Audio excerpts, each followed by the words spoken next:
ou não a reforma agrária. Eu estou voltando um pouco, tá? Só para a gente retomar o fio, né? Destacando a reforma agrária, né? A reforma universitária, né? Que eram, digamos, as reformas que estavam melhor desenhadas, digamos assim. Havia outras demandas, demanda de reformas do sistema financeiro, reformas da imobiliária, mas era a reforma agrária e a reforma universitária que tinham, conquistavam maiores adeptos, estavam melhor desenhadas em termos do que se queria, né? O que se tinha intenção de conquistar ou de obter com essas reformas, né? Então a gente comentou sobre as reformas, a gente falou dessas lutas sociais, também do contexto do governo Janot, né, da polarização política, que foi num crescente, né, e focalizamos especialmente no ano de 1963, né, que foi o ano que o Janot reconquistou seus poderes como presidente da República num regime presidencialista, e a partir daí como se intensificam dessas lutas sociais, né? E aí, dentro desse contexto, a gente focalizou especialmente, né, a reforma universitária, as lutas pela reforma universitária, o contexto da universidade, né, do que estava acontecendo na universidade, trabalhando especialmente com a Universidade do Brasil, né, que é a nossa antecessora, com a Faculdade Nacional de Filosofia e, em particular, com o curso de História. Né? Como é que havia toda uma efervescência intelectual, uma efervescência política que demandava essas transformações, né? Esse desejo de mudança, essa ideia de estudar a história de uma nova maneira, né? De incorporar a história presente, a história recente, como um instrumento de ação política, de conhecimento da sociedade brasileira, né? As mudanças que foram acontecendo também no próprio Conselho Federal de Educação, que ainda o governo de João Goulart modifica, né, a legislação e reorganiza as licenciaturas, em especial a licenciatura de História. Né? Então, falamos, temos uma panorâmica sobre esses aspectos, né, esses pontos, e hoje, então, a ideia, começamos também já no encontro passado, né, a mencionar o impacto do golpe militar, né, como é que o golpe ocorre e como é que ele impacta, né, num primeiro momento, né, a sociedade brasileira e as universidades e os alunos, os professores em particular, né? Especialmente sempre com aquele olhar aqui para o Rio de Janeiro, para a Faculdade Nacional de Filosofia. Né?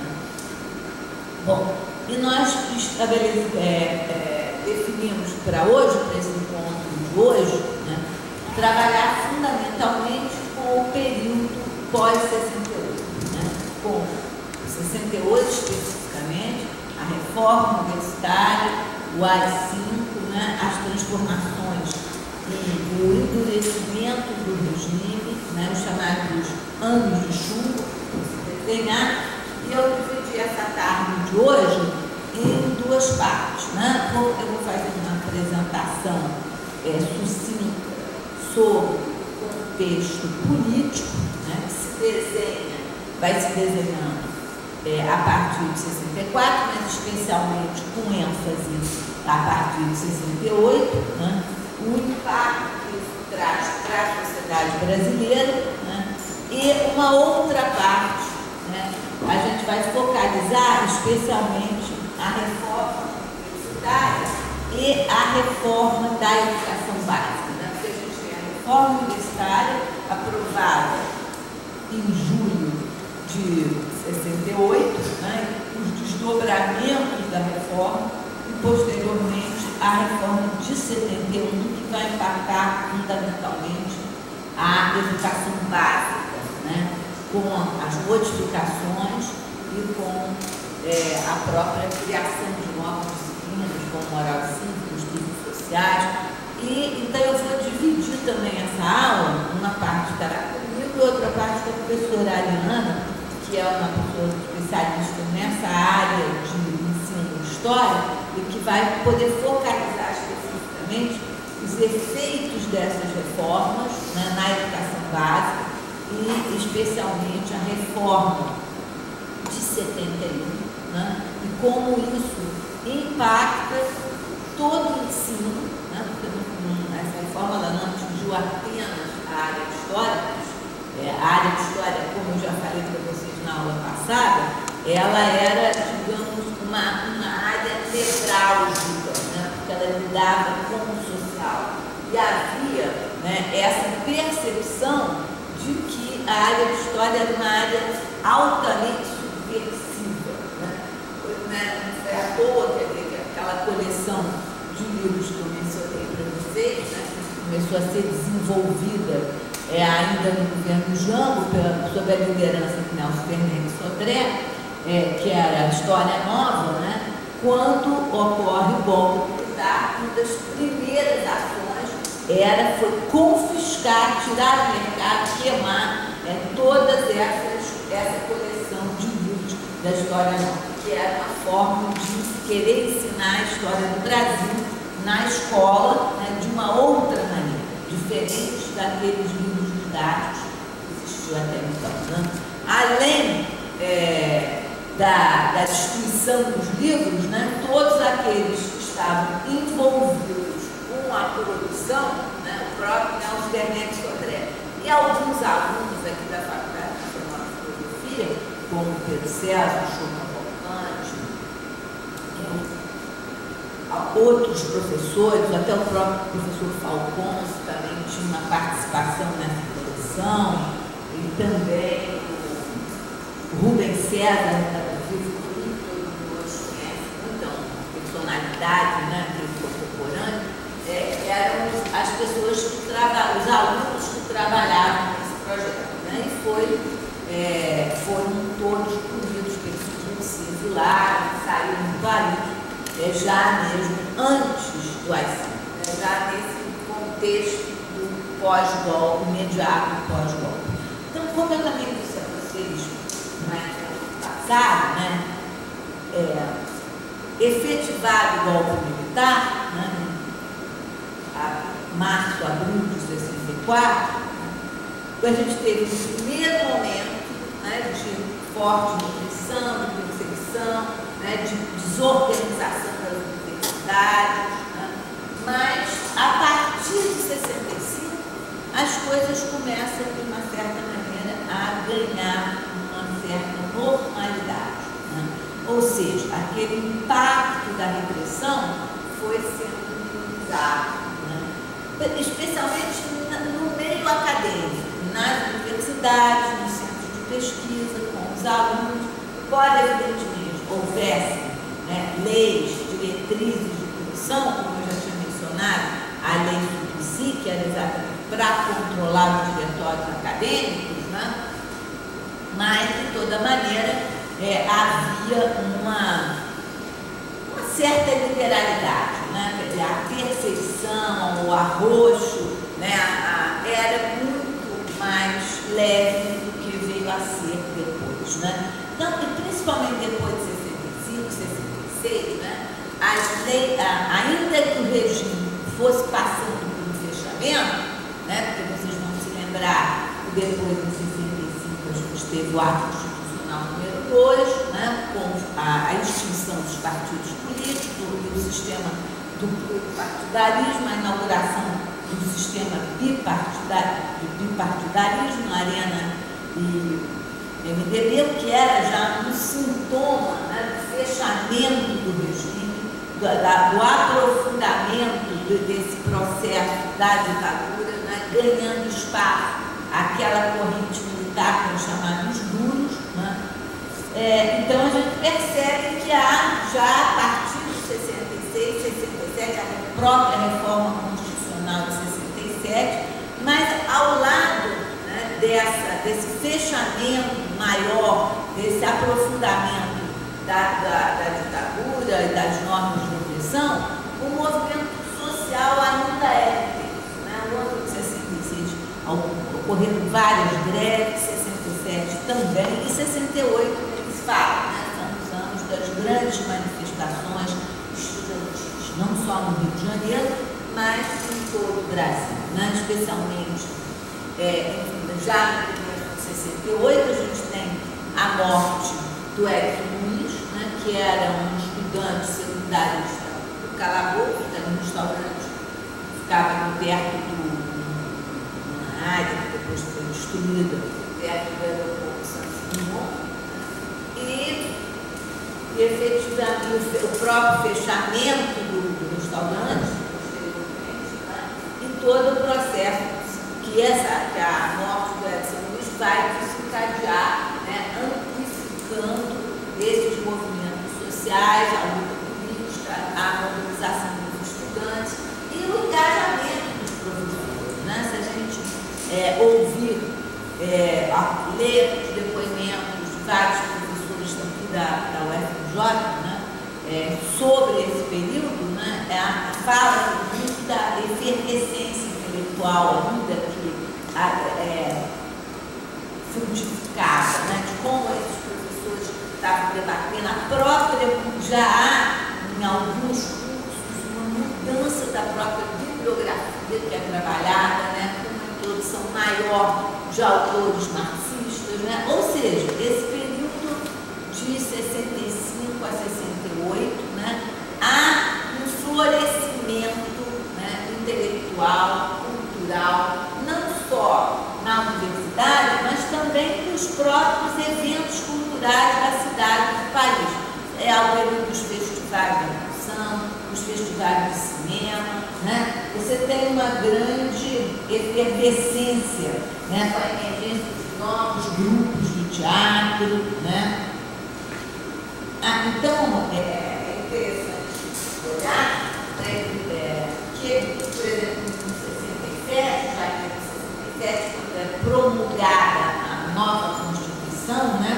Que é uma Constituição já orientada segundo a doutrina de segurança nacional, a gente tem um fechamento efetivo do regime, né? Com a ampliação dos poderes da justiça militar, né? Que era algo que significava uma maior instrumento de repressão, né? A expansão da linhadura, né? E, consequentemente, a caminhada em direção àquilo que veio a dar no AI-5, né? No final de 68. Mas no ano de 68 ainda aconteceu muita coisa, né? As passeatas, né? Os festivais, a grande efervescência cultural, novas peças teatrais, novos cantores, novas atividades culturais que aqui, especialmente em São Paulo, tinham uma importância muito grande, né? E, ao mesmo tempo, a questão do endurecimento político, que vai ter uma efervescência maior, né? Com a denúncia, com o discurso do Márcio Moreira Alves, por ocasião do 7 de setembro, conclamando as moças a não dançarem, né? A não simpatizarem com os jovens militares, fazendo uma série de críticas ao regime, né? A seguir, o governo pede a cassação do Márcio Moreira Alves, o Congresso resiste a conceder esse direito, né? E permite a cassação, e isso provoca, então, o fechamento do Congresso, né? Que será ficar fechado por cerca de 10 meses, quer dizer, de 68 até a eleição do Médici, em 69, há uma interrupção de todo o funcionamento do Legislativo, né? Isso já está em curso, né? Ao mesmo tempo também a gente está acontecendo um congresso de Biúna em outubro de 68, né? Que foi uma espécie de canto do cisne, né? Do movimento estudantil, ainda, digamos, não legal, porque a luta já estava cassada, mas que ainda não tão vinculado assim, com a luta armada, né? vocês sabem o desfecho do Congresso de Bruna, onde o Congresso foi descoberto, né? Praticamente todas as principais lideranças estudantis presas, né? E em dezembro de 68 a gente tem o fechamento do sistema com a decretação do AI-5. E em 69 começam então, as cassações, né? Com a inauguração do chamado Ano do Sul. Né?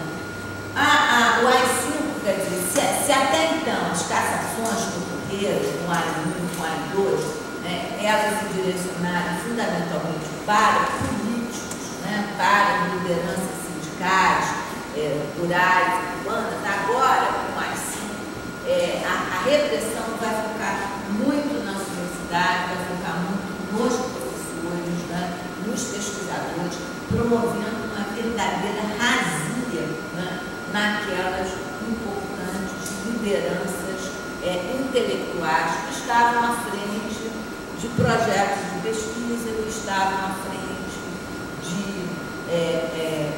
disciplinas, de cadeiras que na universidade promoviam uma inovação e que também estavam desenhando propostas de cursos de pós-graduação. Né? Como você já sabe, também em 65, dentro desse escopo agora de inauguração de uma nova reforma universitária, não exatamente aquela que tinha sido demandada durante o governo Jango, mas muitos daqueles pontos que o Jango tinham sido discutidas, colocadas, debatidas durante o governo Jango, vão ser agora, a partir de 68, né, colocadas em vigor. Como já disse, no fim da cátedra, né, com a criação dos departamentos, com a criação dos regimes de crédito, mas é uma reforma universitária que é feita de cima para baixo, de uma forma autoritária, que inibe, né, uma maior participação política e principalmente uma demanda anterior que era a autonomia universitária. Todas as reformas e as mudanças que são feitas, elas são feitas muitas vezes de forma imposta, sem respeitar a autonomia universitária. Né? Ao lado, quer dizer, do AI-5, também foi decretado o 477, que era um instrumento de punição e de expulsão dos alunos. Né? Muitas vezes fala-se hoje, até o próprio livro do Rodrigo Pato diz que o 477 foi aplicado de forma tão intensa. Né? Mas, de toda maneira, mesmo que ele não tivesse sido aplicado, a simples existência dele já era um elemento de repressão, né? De temor e de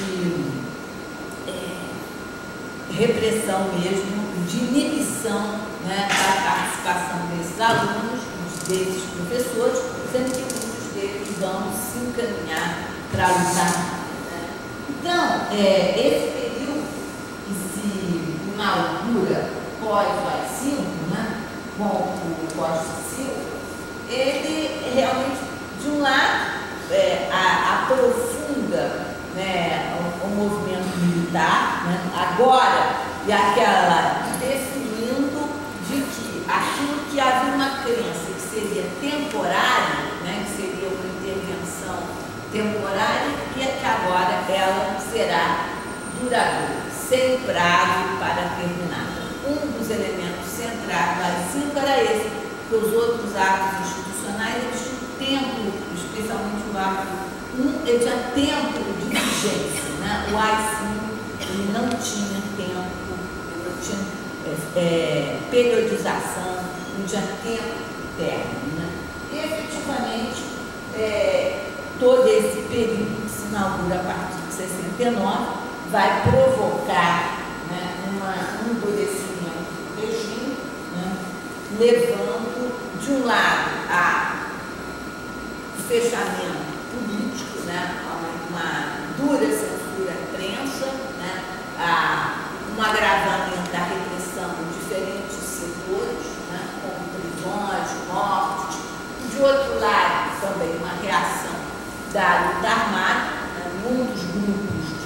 estudantes, professores de diferentes segmentos que vão se engajar na luta armada através das diferentes organizações, né? E principalmente um elemento importante, né, a partir da questão da luta armada, as ações armadas que vão ter início, né, com o próprio sequestro do embaixador americano no segundo semestre de 69. Já é uma forma, né, de resposta dessas organizações no sentido de tentar atuar no regime, principalmente libertar, né, presos políticos que estavam sendo torturados, que estavam passando por enormes dificuldades, né? Então, todas esses acontecimentos de 69, né, 70, 71, 72, né, são até basicamente o fim do governo Médici, né, são efetivamente anos de trevas, né, de uma repressão muito forte, de enorme censura à imprensa, de organização, como vocês devem estar lendo nos jornais, né, de órgãos de segurança que escapavam aos próprios órgãos, grupos de segurança de repressão que escapavam aos próprios órgãos oficiais das Forças Armadas, né, com as chamadas casas secretas de tortura, né, com mortes, desaparecimentos, com a própria combate na Guerrilha do Araguaia, que também naquele momento era algo para o qual havia um silenciamento muito grande. Com isso, de outro lado, né, o sequestro dos vários embaixadores e cônsules, que era na reação, mas de outro lado, uma repressão intensa que aniquilou, né, esses grupos, praticamente promovendo uma destruição da maior parte dessas organizações de esquerda, né? Quando o governo Médici termina, praticamente grande parte dessas organizações estão destruídas, né? Com seus militantes mortos, presos ou exilados, né? Bom, mas o que isso, né? Então, eu estou fazendo uma panorâmica extremamente rápida, né? No sentido mais de preparar o terreno para a gente, certamente vocês vão voltar, ou já viram, né, essa cronologia do regime militar, né? Certamente vamos voltar a ver em outros encontros aqui, mas eu estou fazendo essa linha do tempo, vamos dizer assim, com esses momentos fundamentais, né, do período chamado dos anos de chumbo, mas no sentido de preparar um pouco o contexto e a gente ver como é que isso rebateu, né, nas universidades e no ensino, né? O que foi de fato a reforma universitária, né, o combate ao acordo Timeline, ou o acordo NEC-ZAID,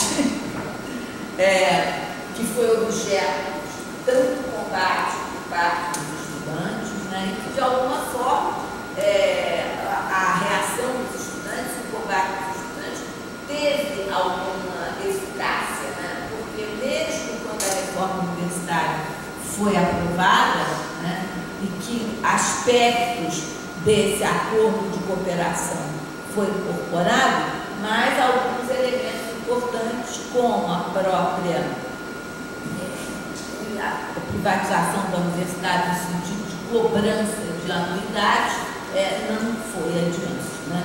E as outras iniciativas que também tiveram lugar, né, com a criação a implementação da reforma, né? Outro ponto muito importante também que ocorre, né, e que às vezes cria uma ambiguidade, né, no nosso entendimento, é a própria desenvolvimento da pós-graduação no Brasil, né? A CAPES, como vocês sabem, no CNPq, acho que eu já mencionei isso no ponto passado, foram criados nos anos 50, foram criados por Getúlio Vargas, né? A CAPES com o intuito de formação, de aperfeiçoamento dos funcionários que podiam ser da universidade, nós não só, né? E o CNPq como uma agência de fomento, de desenvolvimento científico, né? A CAPES teve como seu principal idealizador a Anísio Teixeira, né? E até 64, a Anísio Teixeira foi, acho que durante um período ele foi afastado, mas até 64 ele estava à frente da CAPES, né? Mas ainda era uma agência pequena que fornecia bolsas para estudantes e para professores universitários que iriam cursar doutorado e mestrado no exterior. Então, a CAPES ainda era uma agência muito pequena. E havia já também alguns cursos de pós-graduação no Brasil, né? De mestrado e até mesmo de doutorado.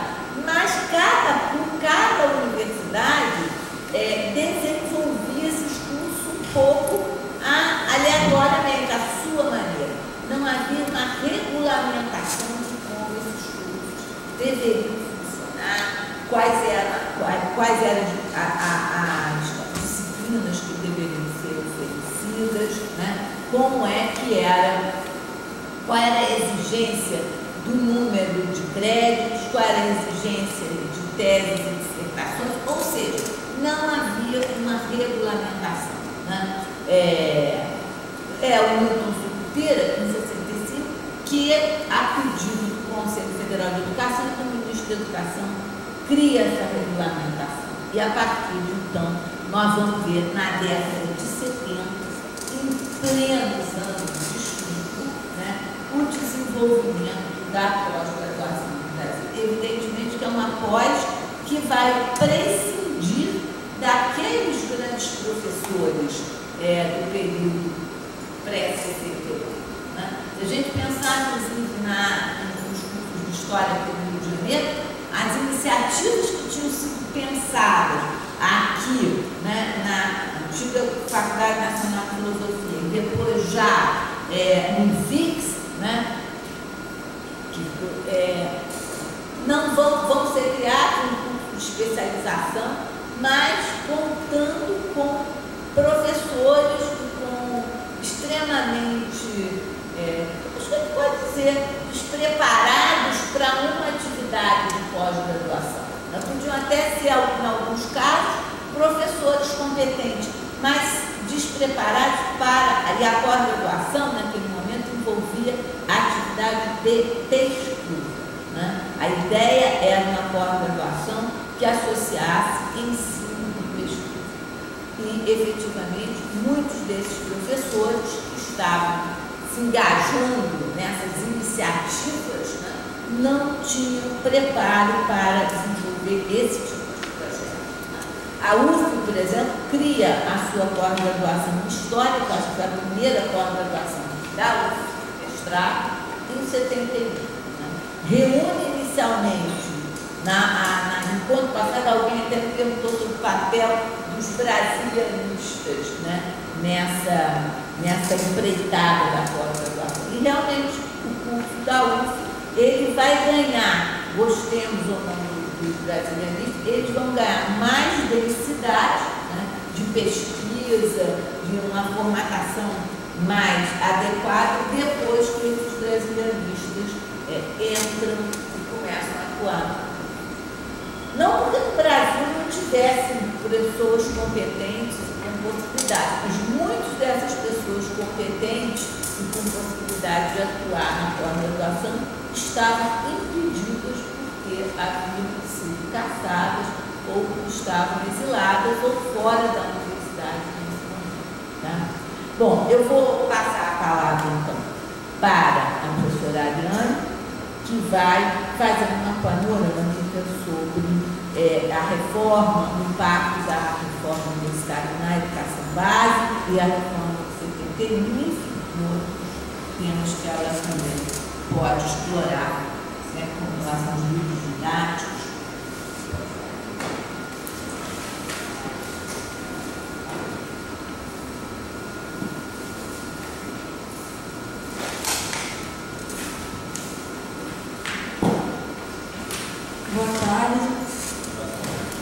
Eu agradeço o convite da professora Marieta, agradeço a confiança também de vir participar aqui junto com vocês do seminário, né?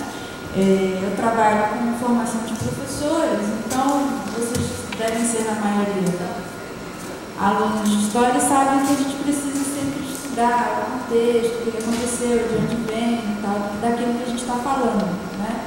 Então, a gente que trabalha com ensino de história, naturalmente a gente precisa viajar um pouquinho dentro da história do ensino de história, que às vezes não é tão trabalhado assim nos cursos de graduação, né? Me parece que isso não é tão evidente, né? Da mesma forma como a gente estuda historiografia, por exemplo, né? E trabalhar com o ensino de história, por exemplo, faz com que a gente precise trabalhar com algumas fronteiras, né? Do ensino de história, por exemplo, da história da educação, né? Por exemplo, no ensino de história, eu posso trabalhar tanto com questões contemporâneas, sobre o processo de ensino-aprendizado hoje, nas escolas, né? Mas dentro do campo tem o pessoal que trabalha com história do ensino de história, que necessariamente dialoga com a história da educação, que também tem várias outras preocupações, matemática, geografia, enfim. E aí eu trouxe para vocês um esquema, espero conseguir contemplar, né?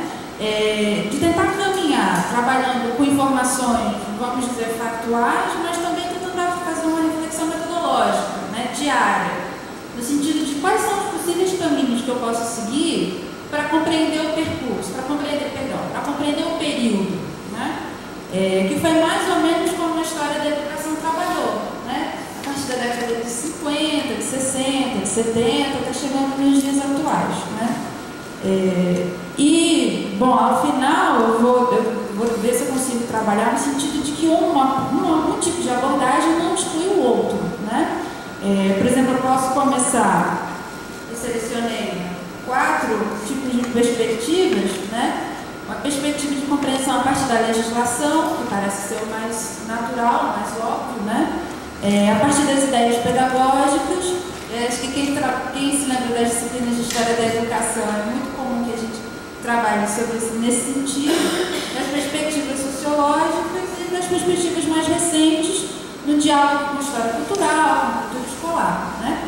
Mas isso não significa que uma exclua a outra. Não tem como eu trabalhar hoje com memórias de professores sem trabalhar com legislação, né?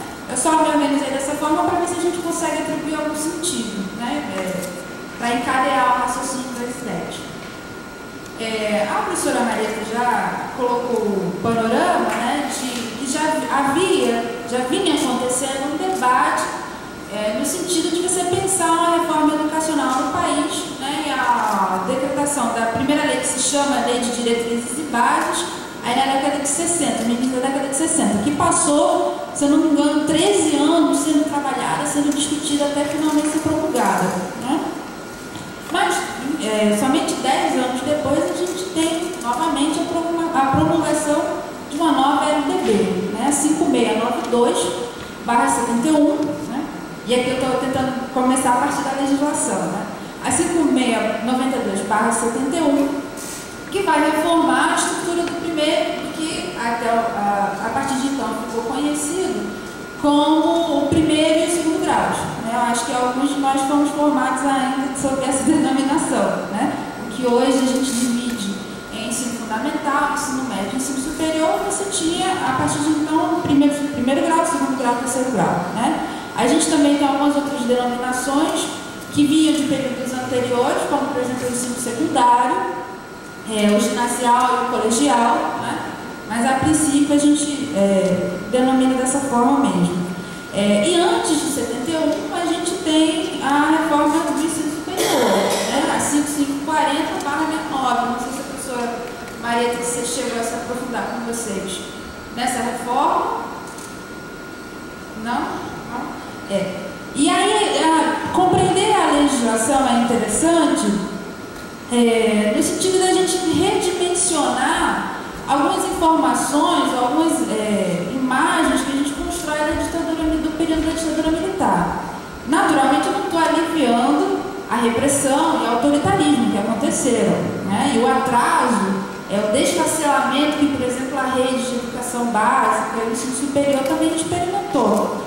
Mas, por exemplo, a acusação de que a ditadura militar teria implantado o regime norte-americano, né, seria um espelho do regime do modelo, perdão, do modelo norte-americano na Universidade Brasileira da época, ela é verdadeira, mas, por exemplo, essa é uma discussão que vinha acontecendo anteriormente, né? Tem um livro já clássico, já datado, né? Mas de uma forma útil ainda, porque ele faz um estado da arte, assim, que é o professor Luiz Antônio Cunha, que é da Sociologia. Ele tem uma trilogia, Universidade Temporã, o segundo não vou me lembrar, mas a última é a Universidade Reformanda, que ele vai trazer as experiências da UFMG e da UNB. A UNB é a mais conhecida, por ter sido uma universidade inovadora, né? Nos termos da sua organização, nos termos da sua proposta.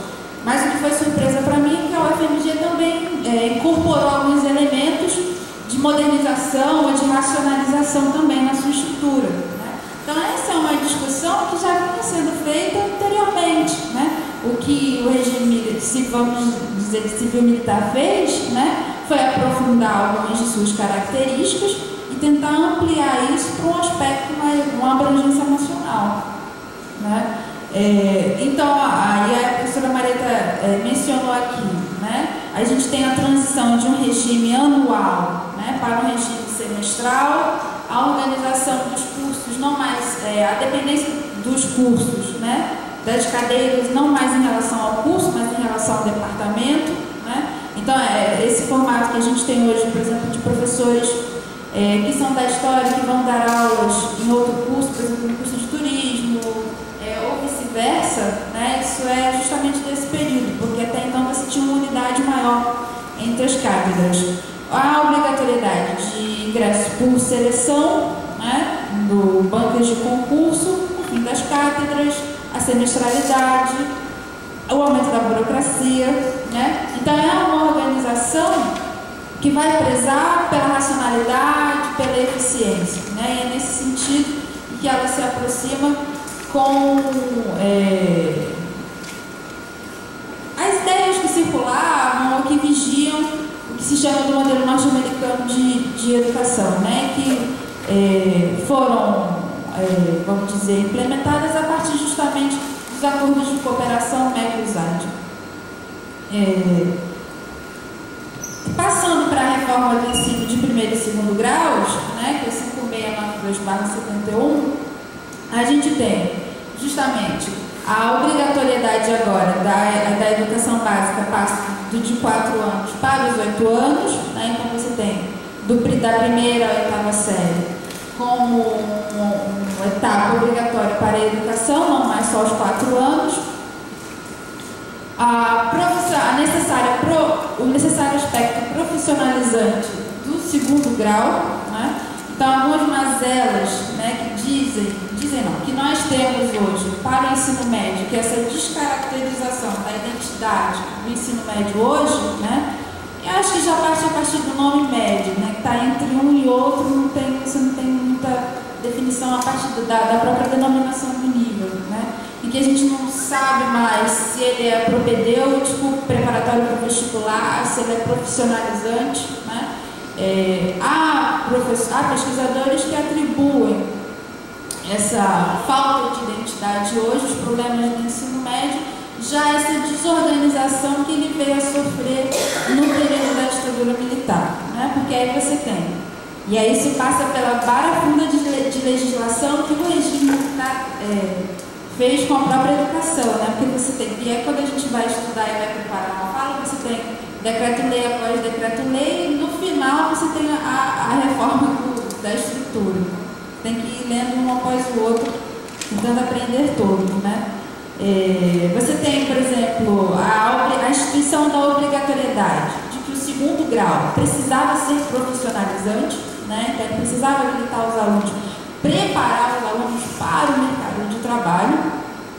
E, se eu não me engano, já é em 76 ou em 78 que esse decreto é revogado, no sentido de possibilitar que as escolas optem ou não, se elas vão querer manter uma habilitação profissional, né, nos seus estabelecimentos, tendo em vista a ineficácia da medida, né? Você tem uma série de críticas no sentido disso, de você esvaziar os conteúdos, no sentido de você oferecer, se eu não me engano é o Paulo Giraldelli Júnior, que trabalha dentro da história da educação, que vai mencionar, se eu não me engano, uma média de 200 habilitações profissionais para o segundo grau, né? E que isso acabava inclusive provocando uma saturação, né? Você estava formando muitas pessoas e se estava saturando o mercado de trabalho, que não estavam conseguindo encontrar qualificação, né? Então, devido à ineficácia, né, de você não encontrar profissionais capacitados para ministrar aquelas aulas, para aquilo não encontrar ressonância junto aos alunos, junto à sociedade, né? Em 76, se não me engano, em 76 ou já em 78, que essa medida revogada que você oferece às escolas a opção de oferecer ou não o segundo grau profissionalizante. Você tem também, nessa reforma, uma espécie de centralização da tomada das decisões, né? Havia um currículo mínimo, um currículo comum, né?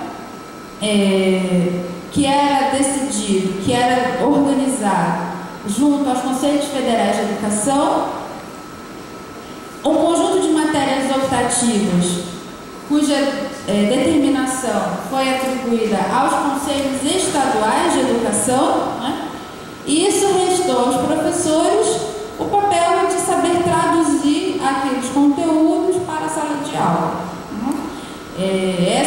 A gente pode encontrar algumas reverberações dessas problemáticas no nosso tempo também, qual seja o papel do professor na escolha, na seleção, na determinação dos conteúdos e como ele vai mediar isso, né? Essa é uma das críticas que se fazem à legislação do período, que ela concentra em torno de si, né? Ou seja, é o Estado que determina o currículo mínimo de conteúdos e resta ao professor o trabalho de ser um técnico, né? Que haveria de transmitir mesmo, eu acho que por período a gente pode dizer que era a pura transmissão mesmo dos conteúdos. Eu penso também que não dá para deixar de destacar, e aí em termos da nossa área, né, que é a partir desse momento que a gente tem também a determinação da substituição das disciplinas de História e Geografia por Estudos Sociais, por Educação Moral e Cívica, né? Criou-se uma Comissão Nacional de Moral e Civismo, isso em 68, vejam, já foi antes, né? Eles estavam começando a legislar antes mesmo da reforma geral da estrutura, né? Então, em 68, você tem um decreto que determina a obrigatoriedade do ensino de educação moral e cívica nas escolas, e após isso você tem outros decretos que vão regulamentar, né, os conteúdos, vão criar uma Comissão Nacional de Moral e Civismo que haveria de supervisionar a forma como se estava ministrando a disciplina, ia supervisionar os livros didáticos. Só que, e aí isso eu não consegui encontrar os motivos para isso, para além da Comissão Nacional de Moral e Civismo, que publicou em 70 qual seria o conteúdo, o currículo básico, né, dessa área, você tem a criação também de uma comissão especial de moral e civismo, que por sua vez respondia ao Conselho Federal de Educação, de modo que alguns trabalhos a respeito do período, eles vão mostrar que havia conflitos entre as duas, né, em termos de conflitos não, mas diferenças entre as duas em termos de conteúdos, em termos da execução dos seus programas, né? Mas daí a gente já percebe mais uma vez, né, a confusão que você tem em termos de decretos, em termos de órgãos, no sentido de você tentar organizar aquilo que você está propondo para a educação, que desde o início, desde a Primeira República, ele já vinha sendo acusada já vinha sendo tida como necessitando de uma organização, né, de você ter não necessariamente uma centralização, mas algo que desse funcionamento, um ordenamento para aquilo. Bom, eu acho que em termos de legislação, a gente pode pensar nesse sentido, né? A gente tem duas principais, a 554069 do ensino superior, a 5692/71 sobre a reforma do ensino de primeiro e segundo graus, e nesse meio temos uma série de decretos-lei que regem ou que interferem no ambiente escolar, seja em termos de perseguição aos professores, seja determinando a obrigatoriedade da inclusão de algumas disciplinas, determinando os seus currículos, determinando comissões nacionais, comissões especiais de moral e civismo, a substituição dos grêmios estudantis por centros cívicos, né? Então os alunos agora se organizariam em centros cívicos que seriam supervisionados por professores determinados pela escola, ou seja, eram professores de confiança, né? Mas aí a gente vai ver mais para frente que isso não é tão simples assim, a gente teve estratégias e subversões nesse sentido, né? Agora, o que é a área, né? O que os pesquisadores da área da história da educação, da área do ensino, da história do ensino de história, não só ensino de história, mas dentro do subcampo da história do ensino de história, perceberam em um dado momento, tudo bem, legislação, não dá para escapar dela, mas só ela não dá conta do que se passou, né? E eu acho que isso para nós é meio que dado, né? Hoje em dia a gente não faz mais, mesmo história de outros campos, de outros temas, de outros objetos, não faz mais só pela legislação. Mas isso óbvio, naturalmente é um caminho que a gente vai percorrendo, né? E aí eu só esqueci de falar no início, que quem tem interesse, claro, hoje em dia tudo está disponibilizado na internet, mas tem uma publicação periódica da época que se chama Revista Documenta. Eu não tive tempo de pesquisar se a biblioteca daqui tem ela, mas ela traz uma compilação de toda a legislação do governo federal. Claro que aí vai ter mais legislação relativa a universidades, por exemplo, né? Que é a ingerência direta. Mas mesmo assim você encontra muito dessa legislação, eles publicavam todas as decisões periodicamente nessa revista. Outra perspectiva bastante, vamos dizer, porque eu não gosto muito de usar esse termo tradicional, que ele vem com a pecha negativa, né? Como se tradicional fosse ruim. Fico pensando que daqui a 50 anos a gente na universidade vai ser chamada de tradicional e a gente está crente abafando que está fazendo a última das histórias mais inovadoras, né? Então é um termo a ser problematizado, mas vamos dizer que com uma abordagem bastante frequente também, clássica, talvez seja melhor, de você trabalhar com a perspectiva da história da educação e da história do ensino de história é a partir das ideias pedagógicas. E nisso os nossos livros de história da educação são, eu acho que é mais comum a gente encontrar nesse sentido. Tem um clássico, que é a história da pedagogia, do Franco Cambi, que você vai listando as ideias dos educadores, né? Então a gente estuda Comênios, estuda Dewey, estuda Freire, Piaget, Vygotsky, por aí vai. E é assim que você explica o que aconteceu na história, né? Essa é uma outra perspectiva também que a gente pode seguir para tentar compreender o ensino nesse período, né?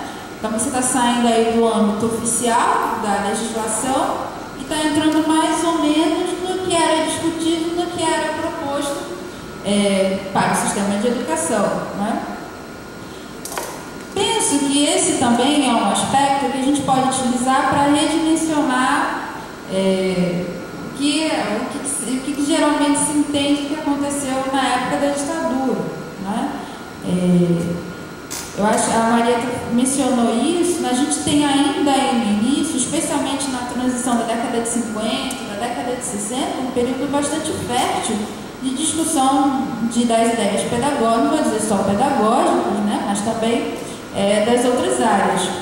E a implantação e é interessante a gente lembrar que a implantação da disciplina de estudos sociais não é novidade da ditadura militar, ainda que a forma como ela tem sido implantada, os conteúdos que eram propostos, não é?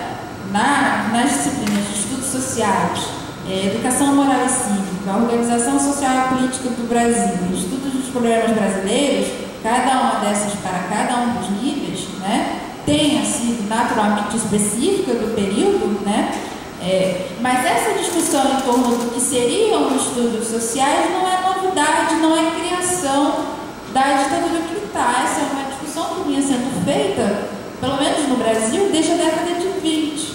Né?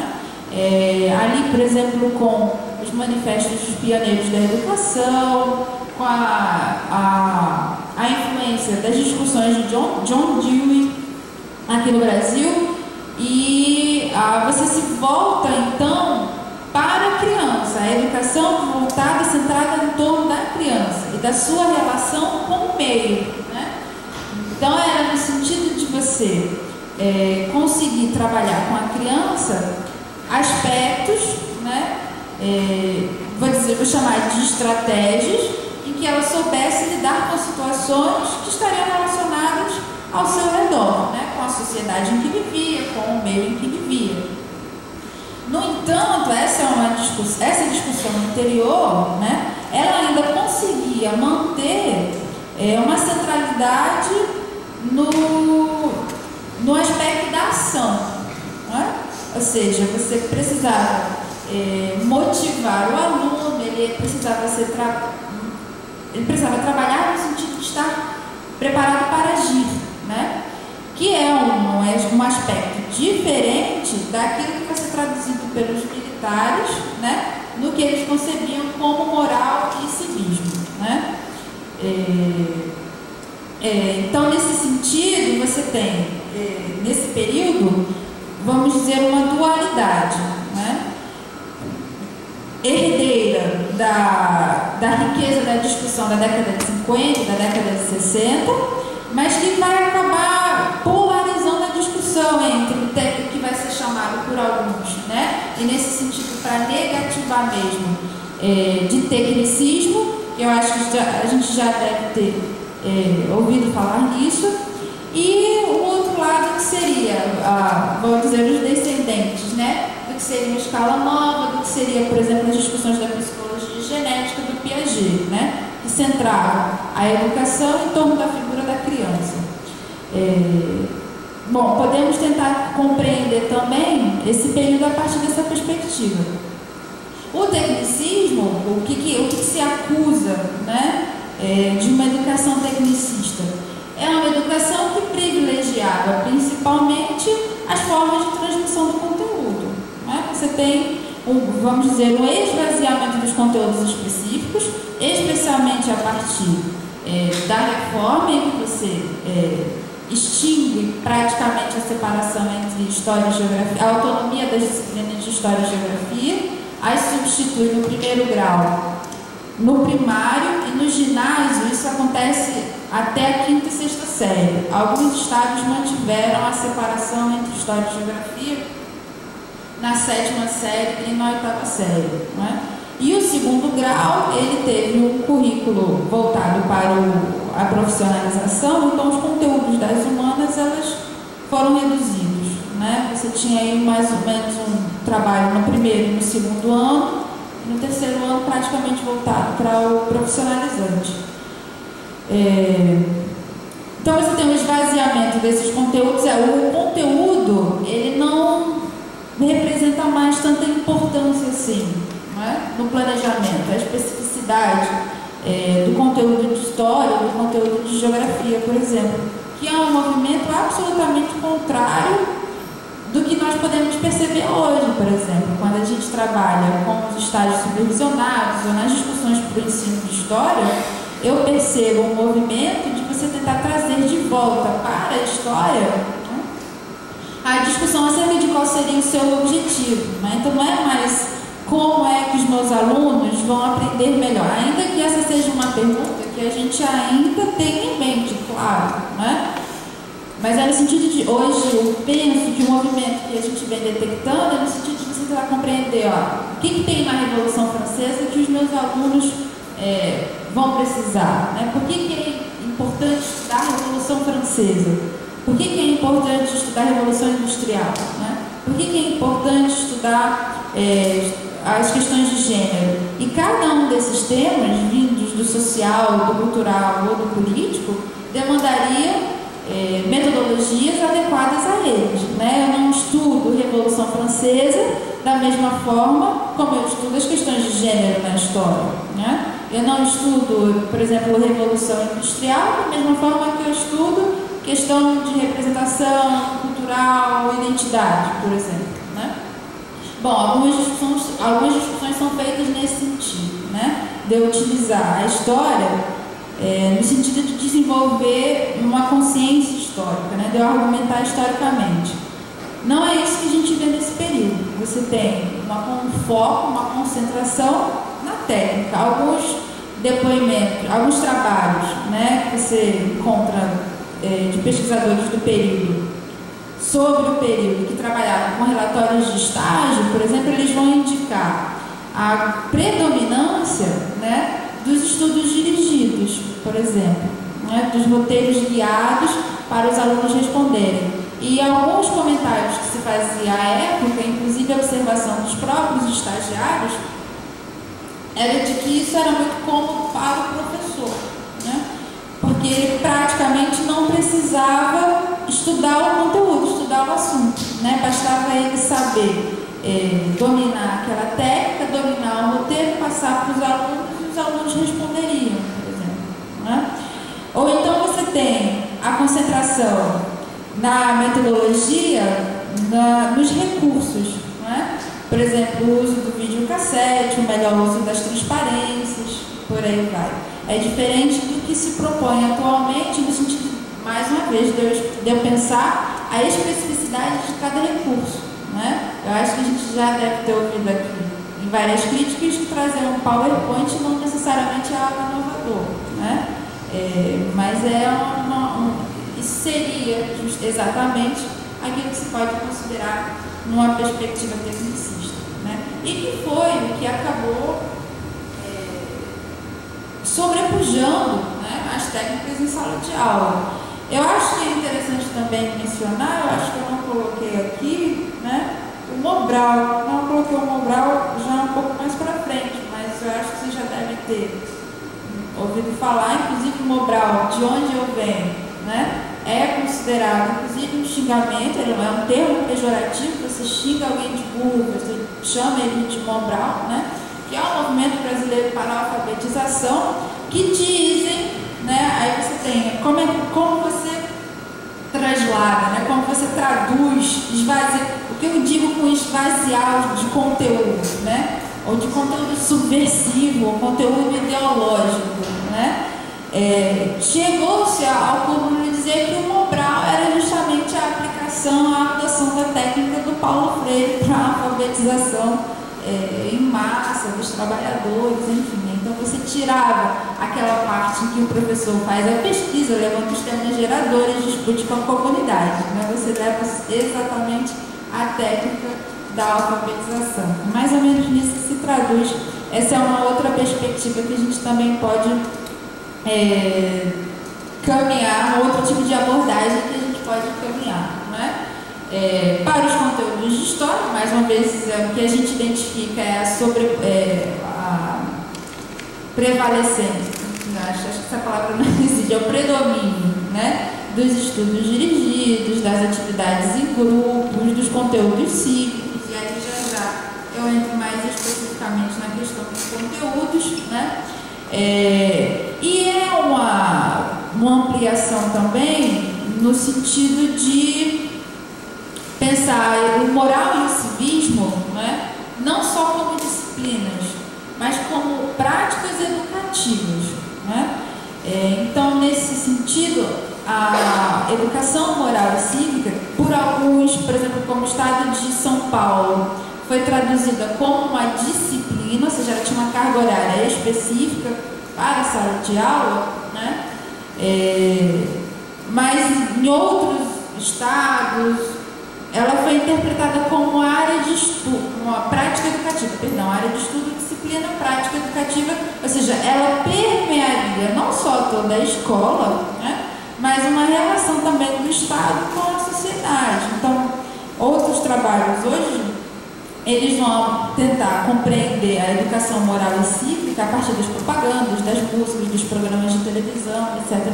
Você extrapola a educação dos muros da escola, mas você ultrapassa isso. E a educação moral e cívica, ela se traduziu não só na reformulação dos conteúdos, mas também, além da sala de aula, em como você convivia na escola. Eu ainda fui de um tempo que eu tinha aulas de higiene, né? Cantei hino à bandeira, era toda quinta-feira, né? A gente precisava cantar o hino nacional, cantar o hino à bandeira, perdão. Hasteávamos a bandeira, cantávamos o hino nacional e cantávamos o hino da escola, né? Tínhamos aulas sobre higiene, escovar os dentes, lavar as mãos, etc. Isso tudo foram elementos incorporados ao currículo da escola, né? Sob a batuta da educação moral e cívica, né? Então era uma ideia que permeava não só os conteúdos de história e geografia, que eram potencialmente tidos como as áreas mais subversivas, né? Mas que se ampliou também a toda a escola. Penso que a gente também pode caminhar, acho que, caso não tenha esgotado, a gente pode pensar no debate posteriormente, né? Mas caminhando metodologicamente, a gente percebe, né? E aí a gente vai abrindo fronteiras nas pesquisas. Bom, a legislação não dá conta, né, para compreender efetivamente o que se praticava, o que se fazia. A legislação, na perspectiva que eu vou trazer agora, que são as perspectivas sociológicas, a partir da sociologia da educação, né, ela seria aquele currículo prescrito, né, ou seja, aquilo que está no papel. As ideias pedagógicas também, e muitas vezes elas são representativas de um indivíduo, do pensamento de um indivíduo, né, mas não são necessariamente representativos daquilo que efetivamente as pessoas faziam, daquilo que efetivamente as pessoas praticavam dentro da escola. A partir da década de 70, a gente tem um movimento de tentar compreender a escola a partir dos seus sujeitos e a partir do seu objetivo, né? Isso vai ser chamado, a grosso modo, de sociologia da educação, né? E vai começar a problematizar qual é a função, para que servia, quem é que compunha, o que se fazia, né? Algumas obras clássicas, por exemplo, do período, você pode considerar, por exemplo, Bourdieu com a reprodução, né? Ou seja, quem são os sujeitos, quais são os conteúdos que estão sendo vinculados ali, né? E para que isso está servindo, isso modifica, isso reproduz, né? Inclusive ele foi bastante criticado no sentido de o interpretar como não oferecendo escapatória para a escola, né? Que ela seria simplesmente um modelo de reprodução. Ele tenta se defender disso, mas também um outro clássico também que a gente pode citar são os aparelhos ideológicos do Estado, também do auto-sé, também é criticado no mesmo sentido, né? Essas pesquisas que vão pensar um pouco mais na estrutura, nos sujeitos que compõem, que estão ali, nos currículos e nos conteúdos, né? Elas vão trazer elementos que se articulariam, né, mais explicitamente com o que era externo à escola. Então, se a gente agora está falando de governo, de legislação e de ideias pedagógicas, a gente mais ou menos está dentro do âmbito ainda da esfera escolar. Uma perspectiva nesse sentido, ela já vai tentar trazer elementos que não são necessariamente somente interiores à escola, mas externos também, né? E aí, por exemplo, eu penso junto, os caras pensam, né, no sentido da gente compreender, então, assim, para que esses currículos estão servindo? Como é que funciona essa escola? Né? Você tem a abertura, por exemplo, de cursos noturnos, né? Porque é um período em que você percebe, é um processo de urbanização, né, de crescimento das camadas médias urbanas, né, e aí de pressão, e aí a gente tem a instituição da obrigatoriedade do ensino de 8 anos, né? Então você agora necessariamente precisa cursar os 8 anos na escola, então você tem uma demanda maior pelas vagas escolares, né? Esqueci de mencionar também o fim do exame de admissão, né? Que era o exame que você fazia na passagem do primário para o ginásio, né? E que acabava servindo como filtro também das pessoas que passavam do primário para o ginásio naturalmente, assim como o vestibular. E aí você tem o processo inverso, né? Que é o fim do exame de admissão, mas, por outro lado, a instituição do vestibular. Eu não sei se a Marieta chegou a mencionar a questão do vestibular, mas que ele foi um recurso encontrado para você resolver o problema dos excedentes. Ai, perdão, gente, aqui ele está querendo reiniciar e eu tenho alguns dados aqui que eu não queria perder. Para você resolver a questão dos excedentes, porque uma vez que você classifica em excedentes, né, ou seja, foram aprovados, né, estão aptos a cursar o ensino superior, mas são excedentes porque não temos vagas, né? Então isso acabava gerando uma pressão muito grande. Para resolver isso, você institui a obrigatoriedade do vestibular, você pode finalmente classificar as pessoas em aprovadas ou reprovadas. E aí você não tem a pressão daquele grupo de alunos que estavam aptos a entrar na universidade, mas não entraram por conta da falta de vagas, né? Percebe-se então nesse período o aumento das camadas médias urbanas, da urbanização, da industrialização. Isso a gente precisa reconhecer que houve, minimamente, a ampliação da rede de educação, né? Proporcionalmente, mas houve, né? Entretanto, é uma ampliação direcionada, né? É uma ampliação específica. E aí você tem a criação de estratégias para conseguir absorver essa demanda, né? A pressão da sociedade, que são a criação de cursos noturnos para atender os trabalhadores que trabalhavam durante o dia, né? Justamente a criação dos cursos profissionalizantes, o estímulo à expansão da rede privada, né? E aí está outro elemento que parece nos assombrar ainda hoje, não é? Essa relação entre rede pública e rede privada, os financiamentos, a acusação de alguns, né? Ao que seria o financiamento governamental, por exemplo, da universidade privada com o ProUni, né? Não é invenção contemporânea, quer dizer, a ditadura ainda é contemporânea, mas é uma prática, né? Que a reforma do segundo grau já permite, né? E a qual a ditadura é acusada de você fomentar a rede privada de ensino e sucatear a rede pública. Né? Ampliação da rede, a relação entre ensino público e privado, os cursos noturnos, o ensino profissionalizante e a formação para o trabalho. Essa formação para o trabalho é uma característica decorrente, principalmente da relação entre MEC e o USAID, a Agência dos Estados Unidos para o Desenvolvimento Internacional, os acordos MEC e USAID, né?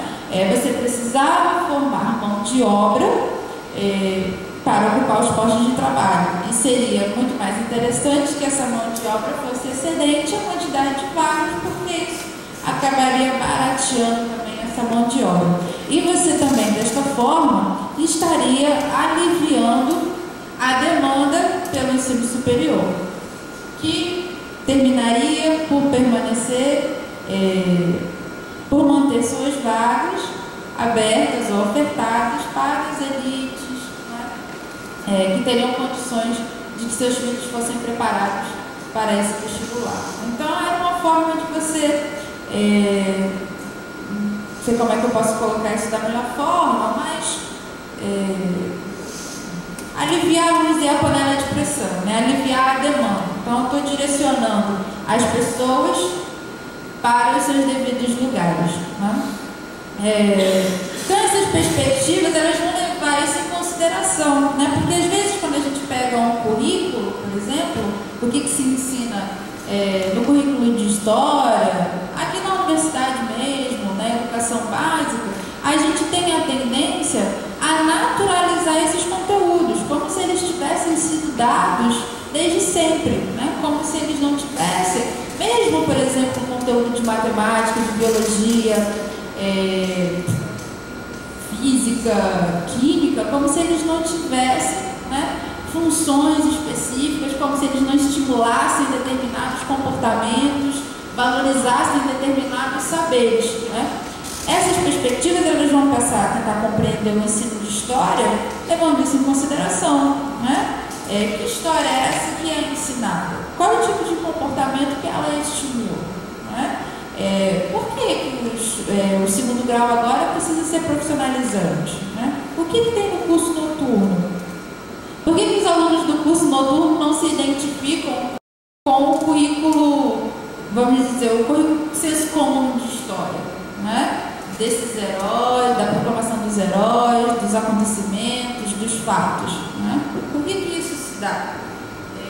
Como é que isso atende às necessidades de adultos, por exemplo, né? De trabalhadores que chegam cansados o dia inteiro do trabalho, né?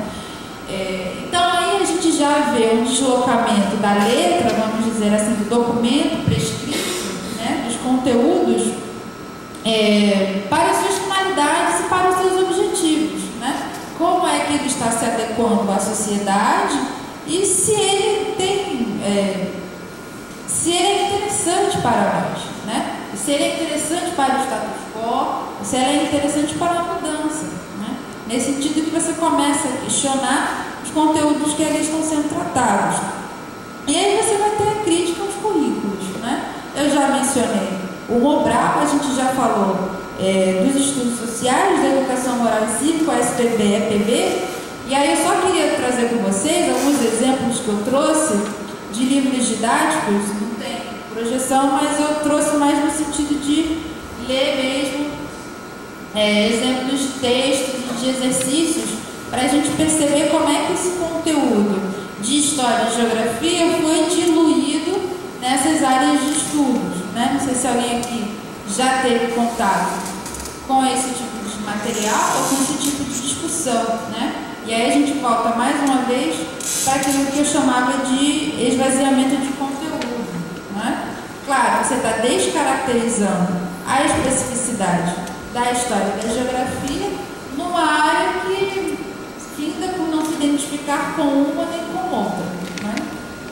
Por exemplo, tem um livro, uma monografia intitulada Ditadura Militar e os Livros Didáticos de História, de Marcela Marcelino, se não me engano. Marcelino é o sobrenome dela, em que ela traz algumas páginas, né, de livros didáticos de estudos sociais que foram utilizados especialmente em São Paulo, né? E aí, por exemplo, tem um que traz a seguinte mensagem ao professor na primeira página, né? Urgia uma campanha em prol do Brasil. Hoje, geralmente, ainda tem mensagem dos autores, né, para o professor ou para o aluno mesmo, né? Urgia uma campanha em prol do Brasil. As fontes vivas da nacionalidade encontravam-se quase destruídas. O brasileiro só ouvia falar em sua decadência e em feitos valorosos de povos dotados de doutrinas contrárias às nossas tradições. Os homens que se sacrificaram pelo Brasil eram esquecidos e ignorados. Quando alguém procurava reviver a memória de um brasileiro ilustre, surgiam logo os elogios a estrangeiros que pretendiam apenas subverter a ordem social de nossa comunidade. Estava tardando a reação, e angustioso foi aquele período de incertezas e radicalismos nefastos. Agora, porém, eis que ressurge finalmente o culto à pátria brasileira, graças a um movimento que se faz presente em toda a nação. Propaguemos o nosso civismo nas escolas primárias, secundárias e universitárias, sem o exagero próprio dos regimes ditatoriais, cultuemos as nossas tradições e façamos que a juventude se orgulhe do patrimônio histórico, moral e intelectual do Brasil. Eis a nossa missão, a eternidade do Brasil, sustentáculo da unidade nacional. Em 1971, sem o exagero próprio das ditaduras, dos regimes ditatoriais. Então, por exemplo, o conteúdo de história, ainda que, por exemplo, aí vocês podem podem dizer, comentar, né? Ah, Ariana, mas hoje a gente nunca abriu mão do fato de que a história constrói identidades, né? A gente ainda estuda a história do Brasil hoje, né? Mas é no sentido muito mais plural, né? Processual, histórico, né? Aqui é um culto à pátria, à nação, à bandeira, à tradição, à lei, né?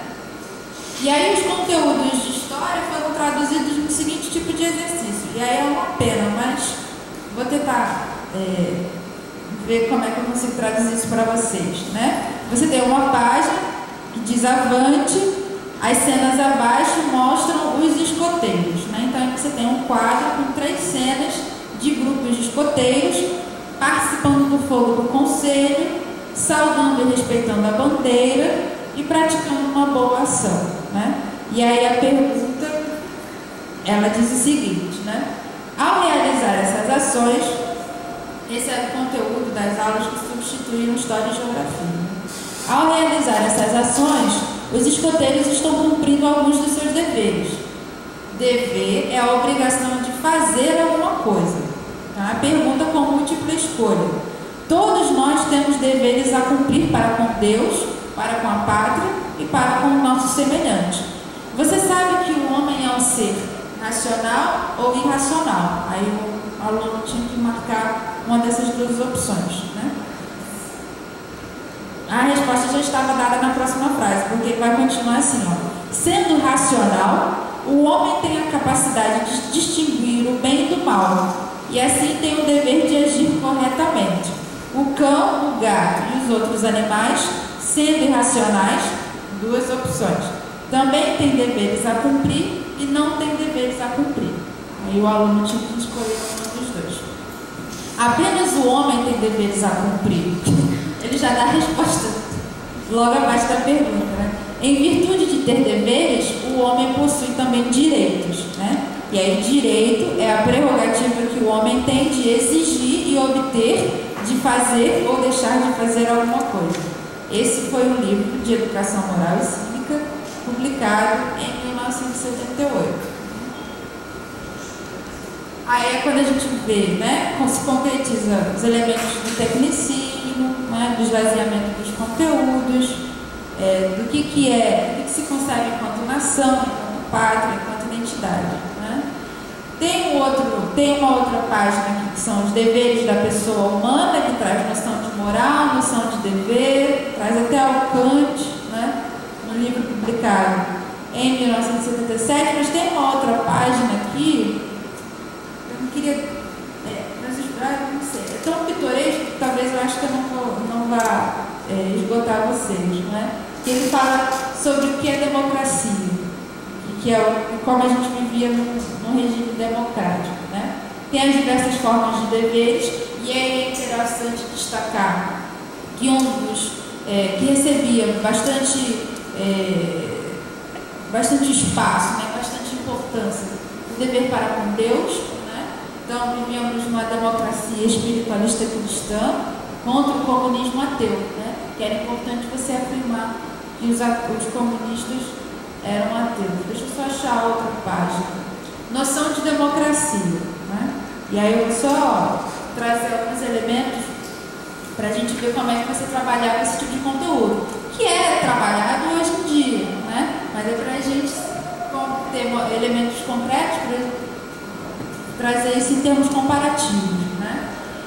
A palavra democracia é originária do grego demos, povo mais kratos, poder, portanto, etimologicamente, o termo designa um governo do povo. O que caracteriza a democracia é o direito do povo de designar seus próprios governantes e de controlar o modo pelo qual exercem o poder que lhes é delegado. Assim, numa definição mais completa, a democracia é o governo do povo, pelo povo e para o povo. Nada de surpreendente, né? Qual é a essência da democracia? A Constituição do Brasil define o regime democrático como sendo baseado na pluralidade de partidos e na garantia dos direitos fundamentais do homem. E aí eu sinceramente me pergunto como é que eles conseguiam conciliar isso. Porque aí ele diz: sua principal condição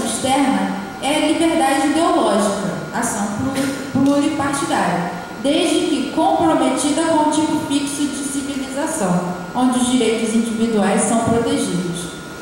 Então, a grande característica do ambiente democrático é que a lei governa a sociedade. No regime do povo, e aí como eles conseguiram conciliar, né, existe preponderância da norma jurídica, cuja força provém da presunção de ser ela a expressão da vontade geral. E aí, no parágrafo abaixo, esse é um livro publicado em 1971, né, em que ele vai contrapor democracia ao comunismo. Né? Se a democracia é o governo do povo, pelo povo e para o povo, o comunismo é um regime diametralmente oposto. Trata-se de uma doutrina sociopolítica e econômica que estabelece o primado absoluto do social sobre o individual e do econômico sobre o espiritual. Assim, o comunismo é fundamentalmente ateu, pois combate a tendência natural do homem no sentido de se elevar até Deus.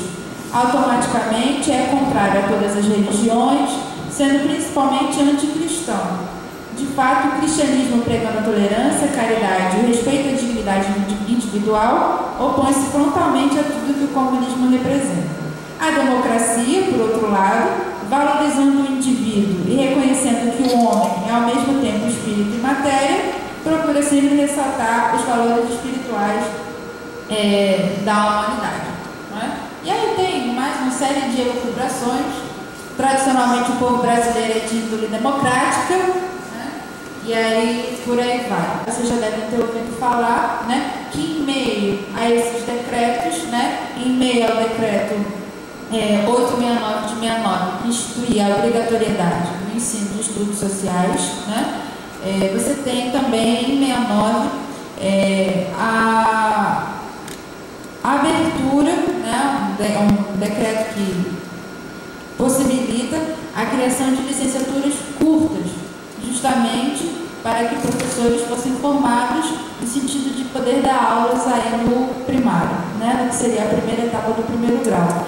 Essas licenciaturas levavam 1 ano e meio, né, e tinham como disciplinas, por exemplo, História, Geografia, Ciências Sociais, Filosofia, Ciência Política, OSPB, EPB, que é Estudo dos Problemas Brasileiros, Educação Física, mais o componente das pedagógicas. Mas era uma formação que se dava em 1 ano e meio. Né?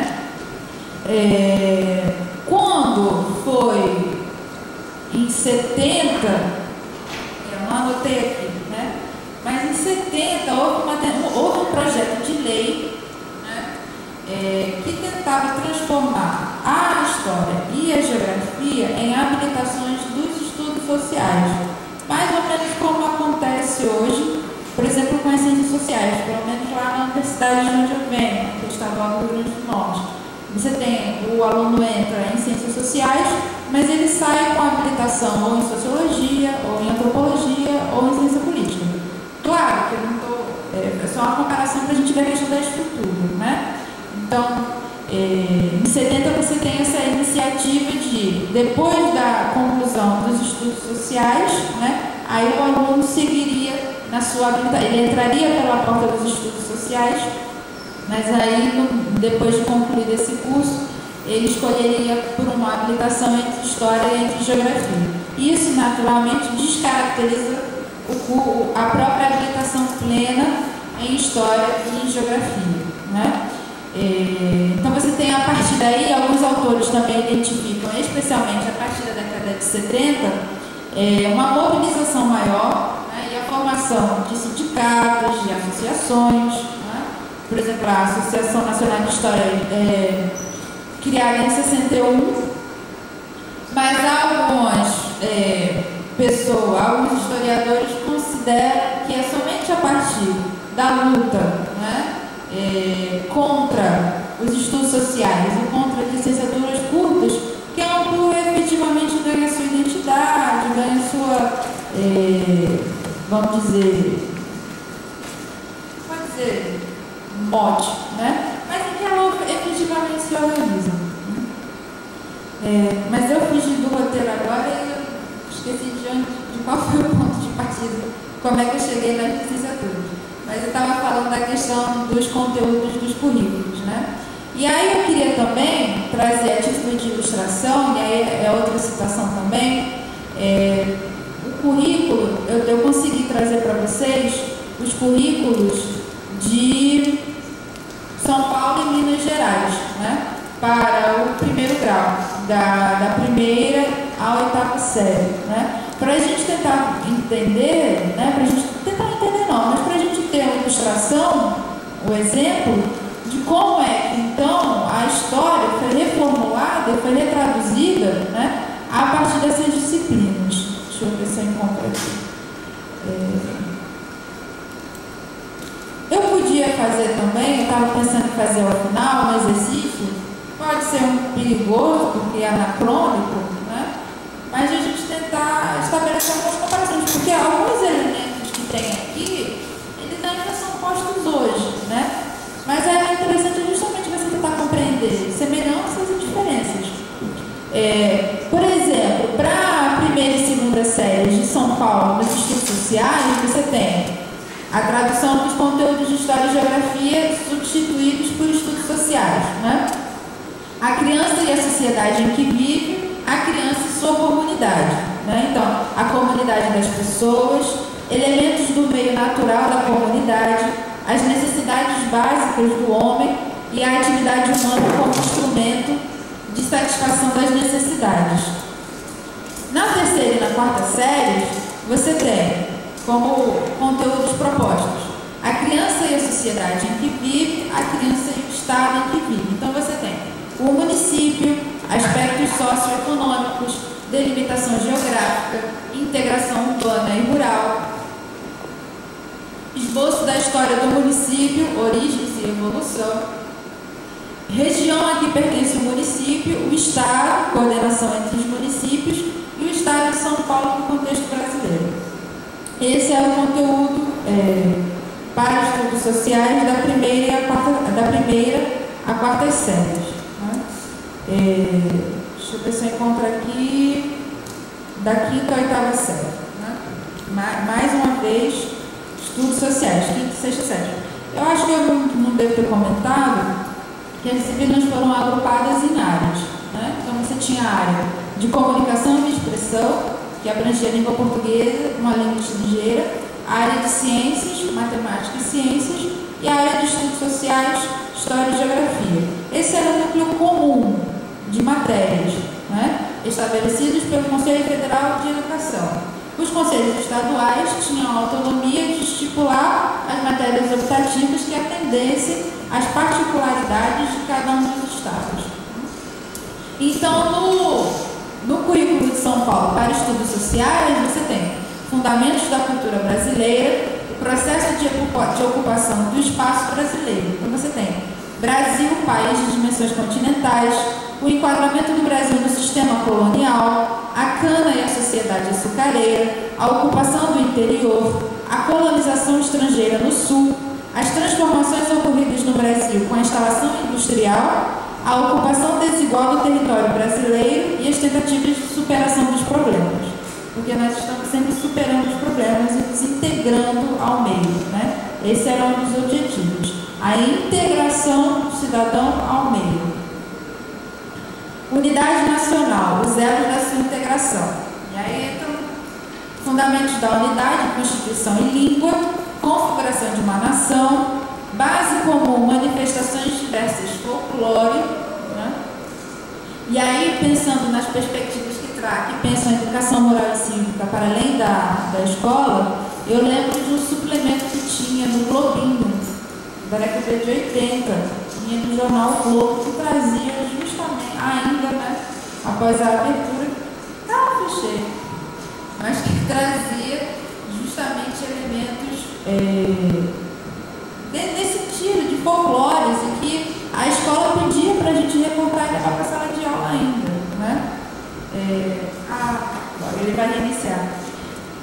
Bom, deixa eu ver se eu consigo fazer então aqui um exercício sem parecer suave, sem parecer anacrônico, né?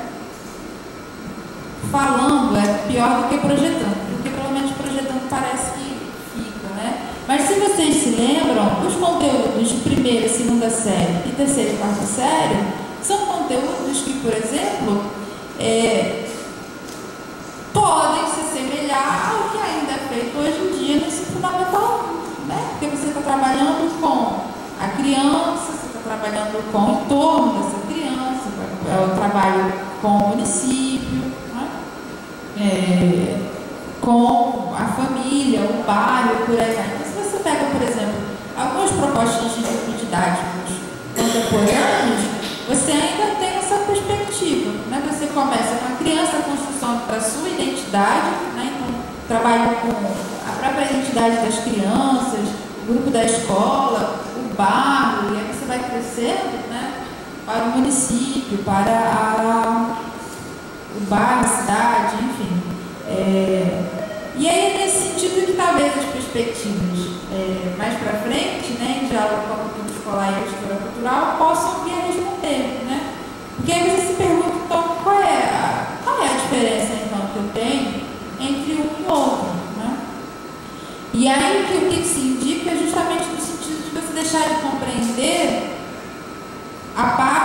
por exemplo, não havia um exercício no sentido de tentar compreender o município, o bairro, a família, o Estado, a nação e posteriormente o internacional, né, como um todo, possivelmente, né, mas eram elementos estanques e separados, né, e obviamente no sentido ainda geográfico, teleológico, de você compreender os vultos, os heróis, os personagens e esse sentido cívico, né. Hoje em dia, por exemplo, ainda que os livros tragam esse elemento de pesquisa que é mais próximo de você e tal, mas geralmente é no sentido de pesquisa dos problemas que estão mais próximos de você, o abastecimento de água da sua rua, as casas, o patrimônio e por aí vai, né? Hoje há um esforço dos livros didáticos no sentido dos alunos procurarem os problemas, né? Quando aqui o sentido é de integrar esse sujeito, né? Você não estava procurando os problemas, você estava procurando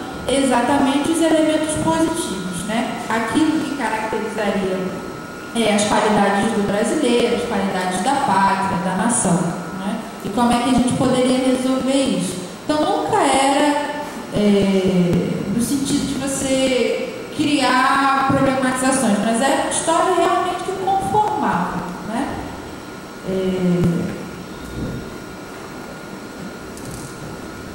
Eu estava trabalhando aqui com os conteúdos de quinta e sexta série, que, como a gente viu, ainda traziam elementos de história do Brasil, né? Já a sétima e oitava traziam, finalmente, elementos já da história contemporânea, né? E aí isso é interessante de perceber, né? Porque a história do Brasil, nos currículos escolares, sempre foi acusada de ter um papel menor, né? Até a década de 30, por exemplo, você não tinha obrigatoriedade de se trabalhar com a história do Brasil. É só em 32, depois da criação do MEC, que você tem efetivamente uma lei que vai dizer, olha, precisa uma carga horária mínima para a gente trabalhar os conteúdos de história do Brasil. Aqui a gente já vê um predomínio da história do Brasil sobre a história geral, né? Você está trabalhando com a questão local no primário e ainda na quinta e sexta série, ainda há conteúdos efetivamente nacionais, né? Cívicos, patrióticos e nacionais. E é só na sétima e na oitava que você tem elementos de história geral. E aí no segundo grau, o segundo grau não costuma ter muitos trabalhos, isso não só para o período da ditadura militar, mas para todo o período da história, como objeto do ensino de história, da pesquisa e ensino de história. O ensino médio costuma ter uma expressão muito menor, né? Os pesquisadores em história da educação, pelo menos no ensino de história, eles tendem a se preocupar mais com o que hoje chamamos de Fundamental 1, Fundamental 2, né? O ensino médio, ele recebe menos atenção e o ensino superior, então, menos ainda, né? Agora, isso não é simplesmente por má vontade de pesquisadores ou qualquer outra coisa, né? Mas eu penso que é uma questão estrutural mesmo, porque as pesquisas nessa área começaram, hoje já não, né? Hoje você consegue ver um movimento de invasão do território pelos historiadores, mas por algum tempo as pesquisas em ensino de história eram oriundas das faculdades de educação, né? E iam para as pós de educação e tal. E as faculdades de educação, elas formam majoritariamente para do primeiro ao quinto ano, né? Então, é natural que você tenha esses pesquisadores que formam para esse nível, que o objeto de pesquisa deles seja desse nível, né? E enquanto que as licenciaturas em História formam para o Fundamental 2 e para o médio, né? Por isso que eu não consegui encontrar para trazer para vocês um currículo de segundo grau. Até porque eles eram específicos de cada um dos estados, com essa habilitação profissionalizante, por aí vai, né? Deixa eu ver se eu consigo abrir aqui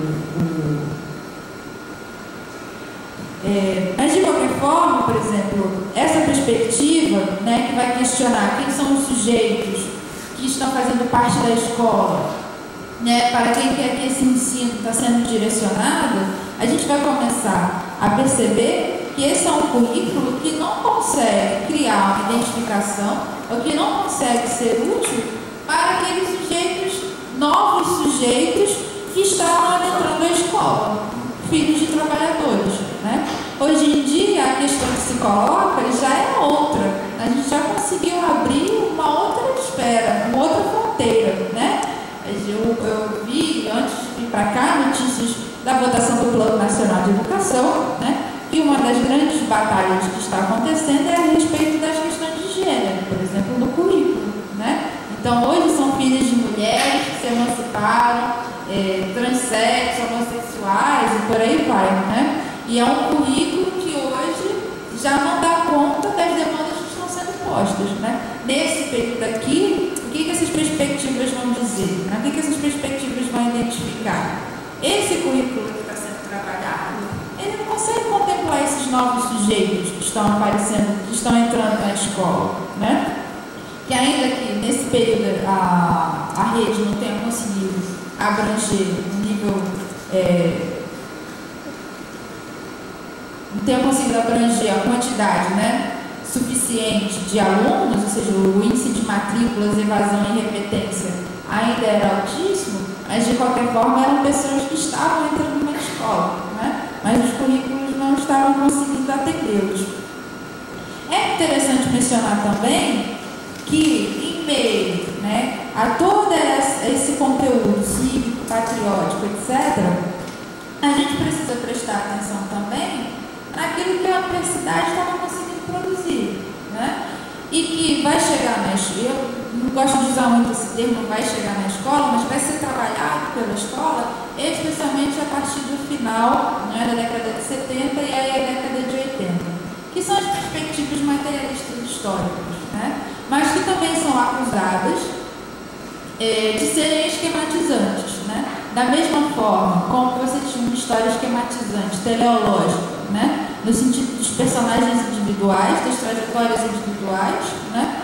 Agora você tinha uma explicação da história que também era teleológica e que da mesma forma obliterava o sujeito, não havia ação para o sujeito, era sempre coletivo, né? E naquela dualidade, oprimidos e opressores, aplicada a cada um dos períodos da história, né? Senhores escravos, burgueses e aristocratas, e hoje trabalhadores e industriais, e operários e patrões, por exemplo, né? Não haveria espaço aí para a individualidade dos alunos e a sua subjetividade. Mas isso é uma tendência que não conseguiu encontrar espaço, obviamente, na década de 60, mas que a partir da década de 70 e 80 ela vai, não vou dizer invadir, mas ela vai ganhar fôlego, né? Nos manuais didáticos e por aí, que vai ser igualmente criticada até as configurações que a gente tem hoje, ainda que haja bastantes críticas à forma dos livros didáticos. Bom, vocês estão acompanhando essa questão de que agora eu me preocupo também com os sujeitos que frequentam, com as finalidades da escola, e eu me pergunto como é que o currículo traduz isso, né? Como é que a prática do ensino de história, o que se faz na sala de história tem a ver com isso, né? Mesmo assim, essa perspectiva ela foi abrindo outras searas, né? Penso que é assim que funciona a pesquisa e o conhecimento científico. bem, ela consegue me dar um panorama geral. Ideias pedagógicas também, elas conseguem orientar a minha vista. Essas perspectivas, 10 minutos, 15 minutos. Essas perspectivas, bom, agora eu já consigo questionar, né, ainda na dimensão do coletivo, mas eu já consigo questionar para que serve o currículo, do que ele está fazendo, do que ele reproduz ou não, né? E mais recentemente, a gente tem uma tendência, no campo da história da educação, do ensino de história, a dialogar um pouco mais, e aí a gente entra especificamente na sala de aula, que em termos de fontes é diferente de legislação, por exemplo, ou de ideias pedagógicas, que a gente tem publicações, né? Legislação é publicada, livros são publicados, mas utilizar o material que é produzido e trabalhado na sala de aula é muito complicado, como fonte histórica, né? Porque esses rastros que a gente deixa, eles são efêmeros, os cadernos, os planejamentos de aula, né? As atividades que se faz, congressos, festas e por aí vai, né? Representam uma dificuldade de pesquisa, mas é nesse caminho que a gente tem tentado trilhar, que é você ir efetivamente para a sala de aula. Você deixa de pensar tanto sociedade, deixa de pensar. Você pensa, mas o seu objetivo agora é ali, na história que é aprendida e na história que é ensinada, né? Porque não é porque ela esteja prevista no currículo que é efetivamente aquilo que está acontecendo. Então, há pesquisas, por exemplo, que tentam aprofundar isso, né? A história é ensinada, e aí você trabalha com questões de memória, por exemplo, e já hoje em dia, a gente já tem pesquisas que trabalham com memória de professores, né? E são pesquisas extremamente interessantes que vão dizer, eu li uma, era uma dissertação ainda em andamento na USP, que ela entrevistou 4 professores do período, né? E ela identificou o quê? Que, olha, eu tenho 4 professores do mesmo período, 2 me disseram que não viam repressão alguma, né? E 2 vão me dizer que tinha repressão, uma inclusive foi presa, né? Então, na sala de aula, você consegue encontrar elementos que dão uma nuance muito maior que só o estudo pela legislação e pelas ideias pedagógicas, por exemplo, não conseguem dar para a gente, né? Professores que disseram, olha, e aí a gente tem aquela recordação idílica do passado, né? Os alunos eram mais obedientes, mas eram mais obedientes, mas também o tipo de exercício proposto também não era necessariamente dos mais instigantes, né? Tinha mais ordem, tinha mais disciplina, e os professores, eles costumam, né, dizer, não, eu não queria ser subversivo, estava ali só para fazer o meu trabalho, minha formação, a formação em história, né, não necessariamente formação em licenciaturas, eram formados em história, e que disseram, em sala de aula eu cantava o hino, eu enfileirava os meus alunos, e outros professores que disseram que era a professora que foi presa, e aí é um depoimento bastante interessante, chega a ser, seria cômico se não fosse trágico, né? Que ela vai dizer, ela era diretora do centro cívico, quando os grêmios estudantis foram transformados em centros cívicos, né? Então ela era diretora do centro cívico, organizava peças com os alunos, fazia jornal nos murais e tal, e foi denunciada e foi presa, né, no doicode. E quando ela voltou para a escola, professora de história, quando ela voltou para a escola, o diretor tinha exonerado ela por abandono de cargo, né? E aí ela voltou no doicode para pegar uma declaração de que estava presa, de que não tinha abandonado o cargo, né? Para ver se ele readmitia a professora. Então esse trabalho, né, essa ingerência mais a fundo na própria sala de aula nos indica diversas estratégias que foram utilizadas. Essa mesma professora, que era diretora do centro cívico, se utilizava das aulas de educação moral e cívica para dar conteúdos de história, né? Então não é porque você tinha necessariamente a legislação que isso era aplicado, né? Professores continuaram dando suas aulas de história, continuaram dando suas aulas de geografia, né?